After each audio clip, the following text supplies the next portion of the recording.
Bien, bonjour à tous. Alors cette fois, je vais vous emmener un peu dans les coulisses des exercices militaires qui se déroulaient en Malaisie en février et mars 2014. Alors c'est pas mal abordé dans le livre de Florence de Changy, comme quoi il y avait des exercices qui se préparaient. Alors en effet, il y avait deux exercices dans la région, un qui venait de se terminer, un qui devait commencer dans les jours qui allaient suivre.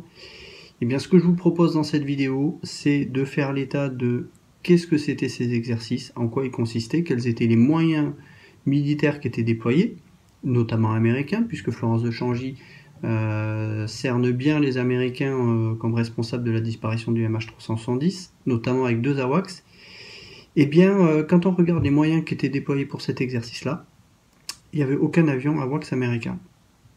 Donc, on va regarder les différents appareils qui ont participé, notamment à Cop Tiger. C'est surtout Cop Tiger qui utilise des moyens aériens.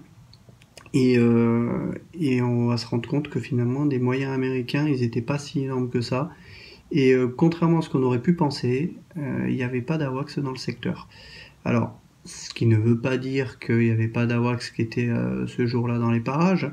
Mais jusqu'à présent, je n'ai jamais trouvé de confirmation que ces AWACS pouvaient être dans le coin, malgré certaines infos qui avaient été transmises à Guylain Watrolo. Je n'ai aucune preuve, clairement. Maintenant, il y avait des avions radars qui participaient à ces exercices, mais pas américains, donc on va les voir dans la vidéo, je vais vous les présenter. Mais il n'y a pas de preuve pour l'instant, à ma connaissance, d'AWACS américains dans le secteur.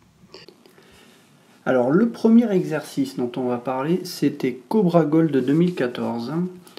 Alors, Cobra Gold 2014, comme vous pouvez le voir, c'est un exercice qui a pris fin le 21 février. Donc, on est quand même bien avant la disparition du MH370. Et donc, ça a concerné une vingtaine de pays. Bon, la Chine, le Royaume-Uni, mais tous ces pays n'ont pas participé avec des moyens. Il y a beaucoup d'observateurs dans ce genre d'exercice. Donc cet exercice, c'était ni plus ni moins qu'un exercice en fait de débarquement de troupes. Donc qui faisait certainement appel à des moyens aériens, mais moins importants que l'exercice dont on va parler tout à l'heure. Donc cet exercice-là, au moment de la disparition du MH370, il était déjà fini depuis plus d'une semaine, voire même deux. Donc c'est pas cet exercice-là qui va vraiment nous intéresser. Non, celui qui va retenir plus notre attention, eh bien ça va être celui-ci, c'est Cop Tiger. Cop Tiger, donc c'est un exercice qui se déroule chaque année dans le secteur, qui réunit en fait la plupart des pays de la région, à savoir la Thaïlande, Singapour, l'Indonésie également. Et donc tous ces pays envoient différents types d'avions. Et donc là, on avait 76 avions de combat, du moins, ou de soutien, qui ont participé à ces opérations. Alors parmi les types d'avions que l'on avait, ce qui va nous intéresser bien entendu pour discuter du scénario de Florence de Changy, ce sont les avions américains. Eh bien les avions américains, on avait uniquement des F-15C et D. Donc F-15C et D, c'est ce que l'on a là.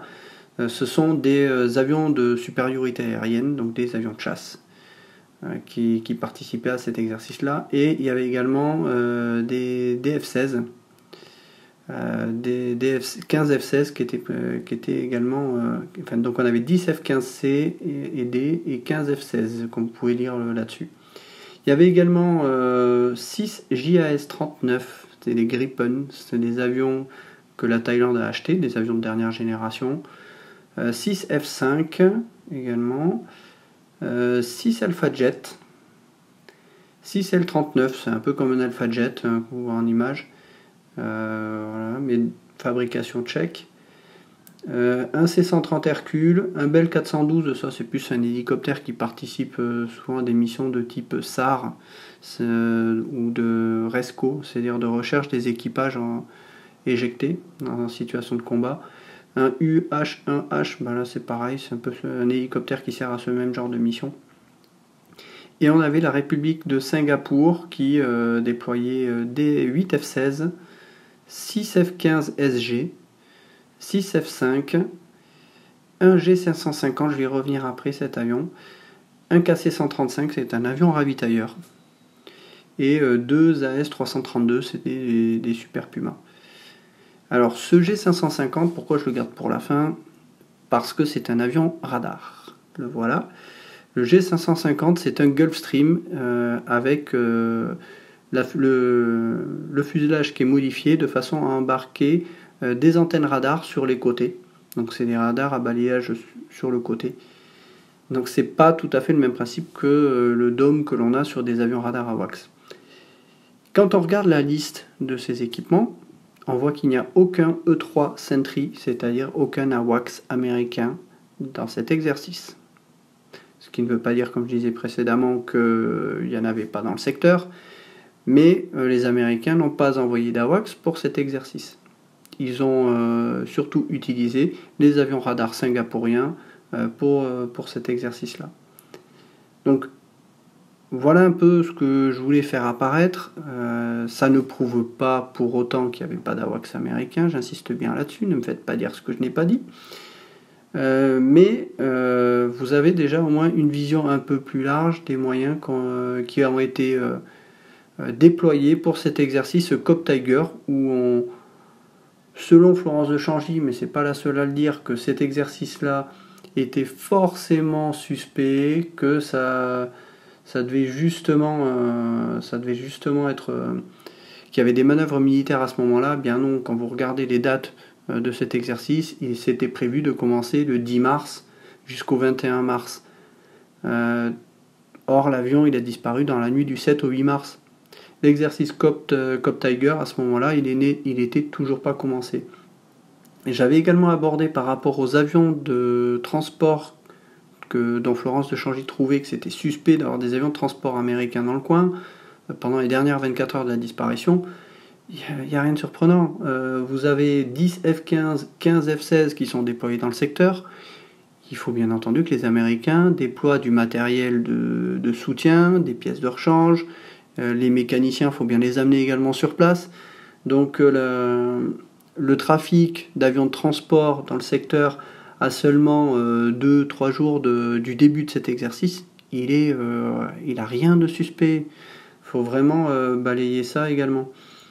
Donc voilà ce que je voulais un petit peu vous présenter. Vous avez comme ça une idée un petit peu des différents types d'avions qui participaient à cet exercice-là. Et il n'y a pas d'AWACS américains qui sont dans cet exercice.